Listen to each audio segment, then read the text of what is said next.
नमस्कार, जय हिंद प्यारे दोस्तों। स्वागत है आप सभी का एक बार फिर से आपके अपने इस YouTube channel learn with DS sir पर।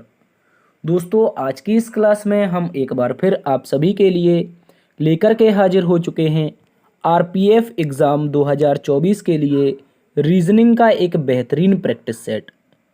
प्यारे दोस्तों, आज की इस क्लास में हम रीजनिंग का मॉक टेस्ट नंबर 1 जो कि हम आरपीएफ कांस्टेबल के लिए आज से शुरू कर रहे हैं उसको देखने वाले हैं। और आज की इस क्लास में हम बहुत ही शॉर्ट ट्रिक के माध्यम से रीजनिंग को जानने का प्रयास करेंगे और मात्र 2 सेकंड से भी कम समय में यानी कि क्वेश्चन देखो और आंसर लगा दो, बस ऐसा करने की कोशिश करेंगे। और बहुत ही शानदार क्लास रहने वाली है।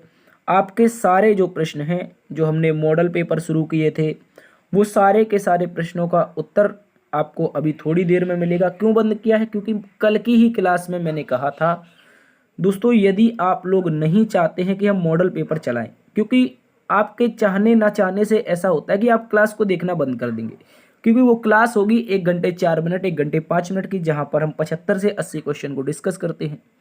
तो उसमें क्या होता है, आपको मैथ भी मिलता है जो कि आरपीएफ में पूछा जाता है, रीजनिंग भी मिलता है और जीके भी। 50 क्वेश्चन डेली मिल रहे थे 2 मॉक टेस्ट में। लेकिन आप लोगों का प्यार कहीं ना कहीं कम पड़ रहा था प्यारे दोस्तों, ठीक है। तो उस क्लास के लिए हमें डेडिकेटेडली बहुत समय लगता है, लेकिन जब ये रीजनिंग की क्लास लेकर के आते हैं उस क्लास का चौथा ही समय लगता है। तो आप नहीं समझ सकते, जब कभी आप इस फील्ड में आएंगे तो समझेंगे। तो चलिए फिलहाल उसको बिल्कुल छोड़ देते हैं, आज की क्लास की बात करते हैं। आरपीएफ कांस्टेबल के लिए हम एक बार नई शुरुआत करने वाले हैं और मॉक टेस्ट नंबर 1 जो कि बहुत ही शॉर्ट ट्रिक के माध्यम से जानेंगे। और आज की इस क्लास में कुछ इस प्रकार से प्रश्नों का अध्ययन करेंगे, जैसे कि क्वेश्चन नंबर 1 आपके सामने, जिसमें लिखा है बांग्लादेश का संबंध अगर ढाका से है तो इटली का संबंध किससे होगा। इसके अलावा क्वेश्चन नंबर 9 देखेंगे, जिसमें लिखा है निम्न में से अलग आकृति क्या है। यानी कि 4 आकृतियां हैं, इनमें से एक आकृति अलग है, उस अलग आकृति को पहचानना है। तो देखते ही उत्तर आएगा। चलिए दोस्तों, शुरू करते हैं आज की प्यारी सी क्लास को। एक रिक्वेस्ट भी कर लेते हैं प्यारे दोस्तों, नोट सब्सक्राइब करने वालों की जो जनसंख्या है वो 62.7% है। तो प्लीज़ आप लोगों से रिक्वेस्ट है, हम्बल रिक्वेस्ट की प्लीज़ 37% लोग जो साथी सब्सक्राइब किए हैं आप भी इसमें शामिल हो जाइए। जिन लोगों ने सब्सक्राइब नहीं किया है आप भी चैनल को सब्सक्राइब कर लीजिए। बहुत ही शॉर्ट ट्रिक के माध्यम से आपको रीजनिंग बताते हैं। क्वेश्चन नंबर 1 में आ जाइए प्यारे दोस्तों। क्वेश्चन नंबर 1 का उत्तर जानते हैं, जल्दी से बताएंगे सभी प्यारे दोस्तों। क्वेश्चन नंबर 1 का उत्तर क्या होगा? देखिए साथियों, प्रश्न में कहा गया है दिए गए विकल्पों में से उस पद का चयन करें जो तीसरे पद से उसी प्रकार संबंधित है जिस प्रकार दूसरा पद पहले पद से संबंधित है। चलिए देखते हैं। कहा गया है दोस्तों बांग्लादेश का संबंध ढाका से है, इटली का संबंध किससे होगा। चूंकि हम जानते हैं बांग्लादेश की जो कैपिटल है, क्या है कैपिटल प्यारे दोस्तों, यानी कि राजधानी, वो क्या है ढाका है। उसी प्रकार से इटली के कैपिटल की बात करते हैं तो इटली की कैपिटल क्या हो जाएगी, रोम। प्यारे दोस्तों, हम वही इटली की बात कर रहे हैं जहाँ की जॉर्जिया मेलोनी है। अब तो आप समझ ही गए होंगे जॉर्जिया मेलोनी के बारे में, ठीक है, मेलोडी जिसे बोला गया था कुछ दिन पहले। ऑप्शन नंबर 1 इसका सही उत्तर है। आ जाइए अगले प्रश्न में, क्वेश्चन नंबर 2। दोस्तों एक बहुत ही महत्वपूर्ण प्रश्न, कथन और तर्क से संबंधित। कथन दिया गया है आप लोगों को, बोला है क्या सरकार को शराब उत्पादन पर प्रतिबंध लगा देना चाहिए। कथन में बोला है, आपसे पूछा है कि क्या सरकार को शराब उत्पादन पर प्रतिबंध लगा देना चाहिए। तो तर्क आता है, तर्क नंबर 1 कह रहा है कि हाँ, इससे सड़क दुर्घटनाएं और कई अन्य स्वास्थ्य संबंधी समस्याएं कम हो जाएंगी। अगर सरकार शराब पर पाबंदी लगा देती है तो क्या होगा, इसमें जो सड़क दुर्घटनाएं होती हैं उनमें कमी आएगी और अन्य स्वास्थ्य से संबंधित जो समस्या होती हैं उनमें कमी आएगी। तो कहीं ना कहीं ये बात बिल्कुल सही है, क्योंकि प्यारे दोस्तों लोग दारू पी लेते हैं, उसके बाद बाइक चलाते हैं यानी कि गाड़ियां चलाते हैं, तो उसमें कहीं ना कहीं एक्सीडेंट होते हैं। तो पहली बात सड़क दुर्घटना कम होगी, दूसरी बात उनके शरीर में नुकसान होता है, उनका स्वास्थ्य खराब होता है, जैसे लीवर किडनी वगैरह ये खराब होने की समस्या रहती है। तो ये भी आपका कहीं ना कहीं मैच खाता है, स्वास्थ्य समस्याएं कम हो जाएंगी। तो तर्क नंबर 1 प्रबल है। दूसरा तर्क कह रहा है नहीं, यह निर्णय शराब उद्योग में नौकरियों को खत्म कर देगा। कहीं ना कहीं अगर कथन को देखते हैं और तर्क नंबर 2 को देखते हैं, इनमें 19-20 का फर्क बिल्कुल नहीं है, इनमें 19 और 19,000 का फर्क है। यानी कि वहां पर शराब पाबंदी की बात कर रहा है भैया, यहाँ पर उद्योगपति की नौकरियों की बात कर रहा है। ऐसे तो बिल्कुल भी नहीं चलेगा, और ऐसे जब नहीं चलेगा तो दूसरा गलत हो जाएगा। आप यहाँ से बोलोगे यदि केवल एक तर्क मजबूत है, ओनली फर्स्ट तर्क आपका मजबूत है, इस बात को याद रखेंगे। ठीक है, अगले प्रश्न में साथियों आ जाते हैं। क्वेश्चन नंबर 3, एक और महत्वपूर्ण प्रश्न सादृश्यता का। दिए गए विकल्पों में से उस पद का चयन करें जो तीसरे पद से उसी प्रकार संबंधित है जिस प्रकार दूसरा पद पहले पद से संबंधित है। कह रहा है कि शिक्षक अगर स्कूल से संबंधित है, क्या है, जो शिक्षक है वो स्कूल से संबंधित है, तो अंपायर किससे संबंधित होगा? भाई जो हमारा टीचर होता है, कौन होता है? जो हमारा टीचर होता है वो कहाँ पर जाता है पढ़ाने के लिए? स्कूल में ही तो जाता है। आप कहोगे हाँ सर। उसी प्रकार अंपायर की बात करते हैं, किसकी? अंपायर की अगर हम लोग बात करते हैं तो अंपायर कहाँ पर जाता है? फील्ड में जाता है। कहाँ पर जाता है? फील्ड में। फील्ड में याद रखेंगे, मैदान में, यानी क्रिकेट के मैदान में, कहीं भी हो सकता है। ठीक है, इस बात को याद रखेंगे। तो मैदान प्रश्न नंबर 3 का उत्तर विकल्प नंबर सी होगा, इस बात को आप सभी अच्छे से याद रखेंगे। क्वेश्चन नंबर 4 में आइए प्यारे दोस्तों। क्वेश्चन नंबर 4 ब्लड रिलेशन का एक महत्वपूर्ण प्रश्न है। कह रहा है एक किक बॉक्सर ने एक ब्यूटिशियन से कहा, आपकी माँ के पति की बहन मेरी चाची है। प्यारे दोस्तों एक किक बॉक्सर है, वो क्या कह रहा है? ब्यूटिशियन से कह रहा है। क्या कह रहा है? ब्यूटिशियन। मैं मान लेता हूँ यहाँ पर एक ब्यूटिशियन रही होगी। ठीक है, इसको डॉट में लिख देते हैं, ब्यूटिशियन। तो आप बॉक्सर ने कहा कि ब्यूटिशियन से क्या कहा? आपकी माँ, यानी कि ब्यूटिशियन की जो माँ है, ब्यूटिशियन की जो माँ है, इनका पति यानी कि ब्यूटिशियन का पिता होगा। तो हम यहाँ पर इसको पति बना देंगे। पति की बहन, प्यारे दोस्तों क्या बोला है? पति ये रहा और ये माँ रही तो माइनस, और ब्यूटिशियन की माँ के पति की बहन, अर्थात इस पति की बहन होगी यहाँ पर। बहन कह रहा है मेरी चाची है, यानी कि ये जो बहन है ये किसकी चाची है? उस किक बॉक्सर की चाची है। तो प्यारे दोस्तों सबसे पहले तो इस बहन की किसी लड़के से शादी हुई होगी, ये लड़का रहा, और ये जो होगा वो इस लड़के का भाई होगा। किस लड़के का? इसका भाई होगा, और इसका ही पुत्र वो क्या है? किक बॉक्सर है। याद रखेंगे कौन है? इसका जो पुत्र है वो किक बॉक्सर है, इस बात को याद रखेंगे। ठीक है, इंपॉर्टेंट क्वेश्चन है। किक बॉक्सर हो सकता है महिला हो सकता है जेंट्स हो, मुझे नहीं पता, लेकिन उसने बोला है, क्या बोला है? एक किक बॉक्सर ने ब्यूटिशियन से कहा, तो ये किक बॉक्सर ब्यूटिशियन से कह रहा है कि आपकी माँ के पति की बहन मेरी चाची है, अर्थात इस किक बॉक्सर की। तो किक बॉक्सर का एक पिता होगा, पिता का भाई होगा, और भाई की पत्नी होगी, तभी तो वो चाची बनेगी। बिल्कुल सही बात है। कह रहा है दोस्तों ब्यूटिशियन किक बॉक्सर से किस प्रकार संबंधित है? ब्यूटिशियन किक बॉक्सर से किस प्रकार संबंधित है?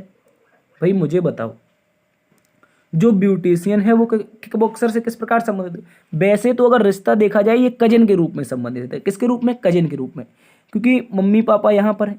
ये बुआ का एक तरह से भतीजा और ये भतीजी, तो ये आपस में क्या हो जाएंगे?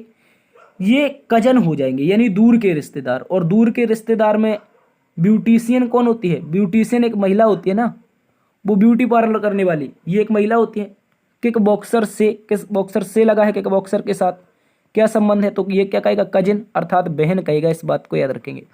एग्जैक्टली जो इसका उत्तर होना चाहिए वो कजिन होना चाहिए यार। क्या होना चाहिए?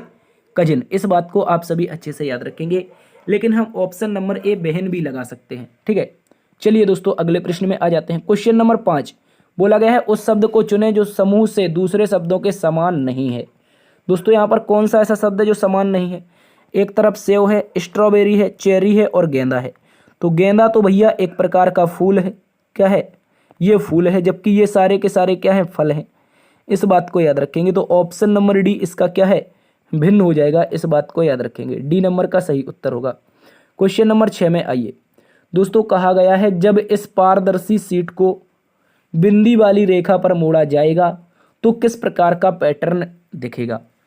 तो देखो ये बिंदी वाली एक रेखा है, इसमें हमें इस पारदर्शी शीट को मोड़ना है, चाहे ऐसे मोड़ दो और चाहे ऐसे मोड़ दो, किसी भी दिशा में मोड़ दो, वो आकृति आपको एक जैसी ही मिलेगी।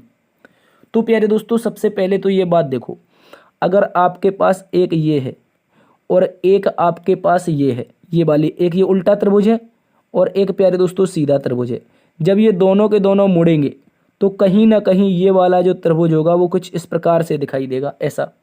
और ऐसा त्रिभुज हमें ना तो यहाँ पे मिल रहा है बी नंबर में, ना ही सी नंबर में, ना ही डी नंबर में, केवल और केवल ऑप्शन नंबर ए में मिल रहा है। तो प्रश्न का जो उत्तर होगा वो ऑप्शन नंबर ए होगा, जो कि विकल्प नंबर ए में ही दिया गया है। ऑप्शन नंबर ए इस प्रश्न का एकदम सटीक जवाब है। इस बात को आप सभी अच्छे से याद रखेंगे। उसके बाद जो नीचे की ओर एक स्क्वायर दे रखा है वो आपका जो बनेगा वो आप लोगों का कुछ इस प्रकार से बनेगा। ठीक है, 1 मिनट यार, इस तरीके से बनेगा, इस बात को भी याद रखेंगे। चलिए क्वेश्चन नंबर 7 में आ जाओ। क्वेश्चन नंबर 7 रैंकिंग का एक महत्वपूर्ण प्रश्न है। बोला है लड़कों की एक पंक्ति में रवि बाएं छोर से 9वें स्थान पर है। तो बाएं छोर सबसे पहले तो याद रखो ये वाली जो दिशा होती है बाएं दिशा होती है और यहाँ पर जो दिशा होती है सीधे हाथ की तरफ ये दाएं दिशा होती है। तो दिशा हमें ज्ञात होना जरूरी है। ठीक है, तो दोस्तों अब बोला है लड़कों की एक पंक्ति में रवि नाम का जो बंदा है वो बाएं छोर से 9वां है। तो R4 रवि बाएं छोर से 9वें स्थान पर है और प्रवीण दाएं छोर से 5वें स्थान पर है। तो P4 जो प्रवीण है वो दाएं छोर से 5वें स्थान पर है। कह रहा है कि यदि रवि और प्रवीण के बीच में 7 लड़के हैं। प्यारे दोस्तों ये रहा हमारे पास प्रवीण और ये रहा रवि, इन दोनों के बीच में कितने लड़के हैं? 7 लड़के हैं। तो पंक्ति में कुल कितने लड़के हैं ये बताना है। एक बहुत ही इंपॉर्टेंट प्रश्न, गौर से समझो साथियों। देखो अगर हम रवि तक की बात करेंगे, किसकी? रवि तक की, तो रवि के पास टोटल रवि तक बच्चे कितने हो जाएंगे? 9। और पीछे अगर हम यहाँ पर प्रवीण की बात करते हैं तो प्रवीण तक बच्चे 5 हो जाएंगे, अर्थात 9 5 14 तो ये हो गए और इन दोनों के बीच में 7 वो, तो 14 7 21, टोटल बच्चों की जो संख्या होगी वो 21 हो जाएगी। तो यहाँ पर हम सीधा जोड़ते हैं 9 प्लस में 7 प्लस में 5। ठीक है, इस बात को याद रखेंगे जो भी हमें ऐसी आकृति देती है। ठीक है, इस बात को याद रखेंगे, जब भी ऐसा प्रश्न आता है तो इस आकृति के माध्यम से सॉल्व करते हैं। इसमें एक कंडीशन भी बनती है यहाँ पर मिनिमम बच्चे पूछने की। यहाँ पर तो हमने मैक्सिमम बता दिए, लेकिन एक कंडीशन यहाँ पर मिनिमम बच्चे पूछने की भी बनती है। तो क्या आप वो बता सकते हैं? जल्दी से बताओ। इस प्रश्न में तो फिलहाल नहीं बनेगी। प्रश्न का उत्तर 21 होगा जो कि विकल्प नंबर बी में है। इस बात को भी आप अच्छे से याद रख लेंगे। चलिए प्यारे दोस्तों अगले प्रश्न में चलते हैं। क्वेश्चन नंबर 8 दोस्तों कहा गया है यदि 1 अगस्त को बुधवार है तो 1 सितंबर को कौन सा दिन होगा? 1 अगस्त की बात कर रहा है, किसकी? 1 अगस्त की। तो प्यारे दोस्तों अच्छे से समझो, 1 अगस्त कुछ भी रहा होगा लेकिन दिन कौन दिया है प्रश्न में? बुधवार दिया है। तो अब 1 अगस्त के बाद कौन सा महीना आता है? सितंबर। और 1 सितंबर का ही हमसे पूछा है। क्या पूछा है? 1 सितंबर का ही पूछा है। तो गौर से समझो साथियों, अगस्त में अगर टोटल देखा जाए तो अगस्त में शेष कितने दिन बचे? आप कहोगे सर अगस्त होता है 31 दिन का, एक तो खत्म हो गया, तो टोटल शेष कितने बचे? 30 दिन बचे। और सितंबर में कहाँ तक जाना है? 1 सितंबर तक, तो फिर से टोटल दिन कितने आ जाएंगे? 31। इस 31 में हम 7 से भाग लगा देंगे। 7 से भाग लगाने के बाद जो हमारे पास रिमाइंडर आएगा वो 3 होगा और इस 3 रिमाइंडर का हम क्या करेंगे? इस बुधवार में जोड़ देंगे। तो बुध के बाद क्या होता है? बृहस्पति, फिर शुक्रवार, फिर शनिवार। तो प्रश्न का उत्तर शनिवार आएगा जो कि विकल्प नंबर 1 में है। इस बात को आप सभी अच्छे से याद रखेंगे। यह भी एक मोस्ट इंपोर्टेंट क्वेश्चन है। नंबर 9 में आते हैं। कहा गया है उस आकृति का चयन करें जो इन सभी में से भिन्न है। तो भाई देखते ही उत्तर आएगा ऑप्शन नंबर सी। इसमें सेकंडों की जरूरत थी, 2 सेकंड से भी कम का समय। क्यों? क्योंकि प्यारे दोस्तों एक यहाँ पर अंदर की ओर है, एक बाहर की ओर है, दूसरे में एक अंदर की ओर, दूसरा बाहर की ओर, यहाँ पर बाहर की, एक अंदर की, यानी कि एक अंदर वाले सर्कल में डार्क एरिया है, एक बाहर वाले सर्कल में डार्क एरिया है। जबकि विकल्प नंबर सी को देखते हैं वहाँ पर अपोजिट में था और यहाँ पर सीधा साथ साथ में दे रखा है। इस बात को याद रखेंगे। तो यही हमारा विषम है। अगले प्रश्न में आ जाओ। क्वेश्चन नंबर 10 कहा गया उस आकृति का चयन करें जो दूसरों से भिन्न है। इसमें भी भिन्न बतानी है। चलिए देखते हैं, आपको अच्छे से इस प्रश्न को समझाते हैं। देखो गौर से समझो प्यारे दोस्तों, ऑप्शन नंबर ए से समझते हैं। एक जो आकृति है वो दूसरी दिशा में दे रखी है, यानी कि एक ऑप्शन नंबर ए की नीचे वाला जो कट है वो कौन सी ओर है? लेफ्ट साइड है, और ऊपर वाले का जो कट है वो राइट साइड में है। ठीक है, इस बात को याद रखेंगे।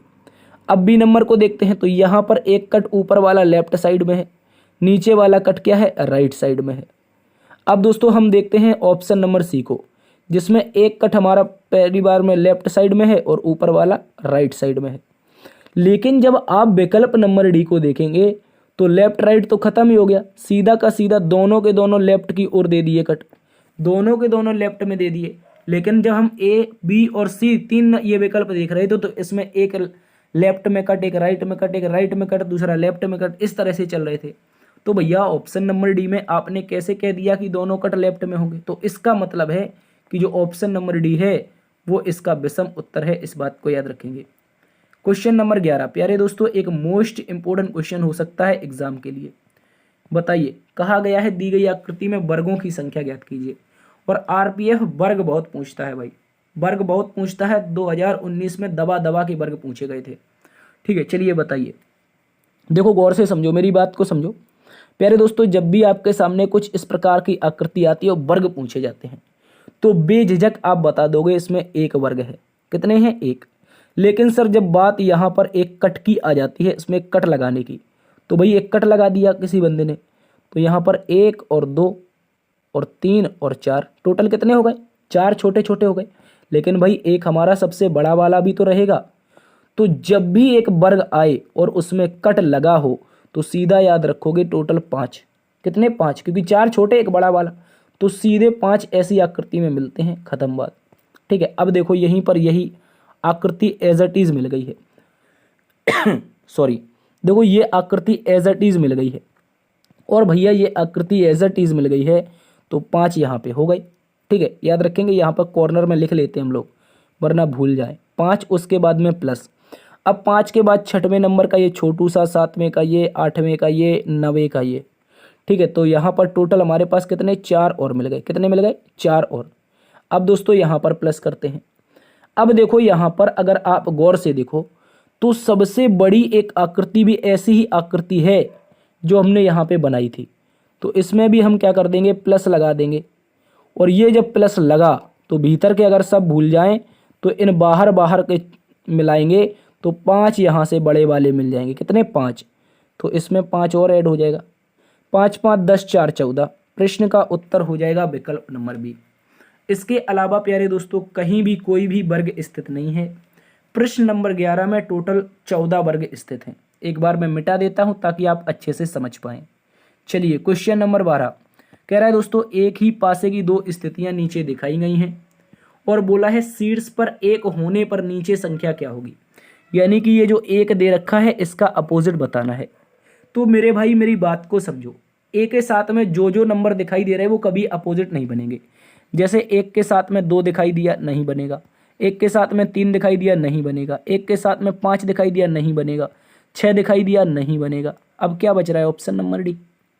ऑप्शन नंबर डी जिसमें दिया है 4, ये बनेगा 1 के अपोजिट। इस बात को आप सभी अच्छे से याद रखेंगे। देखो जो पहली बार देख रहे हैं वो बेसिक समझेंगे बिल्कुल, क्योंकि प्यारे दोस्तों एक जो पासा होता है उसमें कितने फलक होते हैं प्यारे दोस्तों? 6 फलक होते हैं। कितने होते हैं? एक पासे में 6 फलक होते हैं। तो 6 फलक अर्थात संख्याएं 1 2 3 4 और 5 और आगे 6। 6 फलक के लिए 6 अलग अलग संख्याएं आएंगी।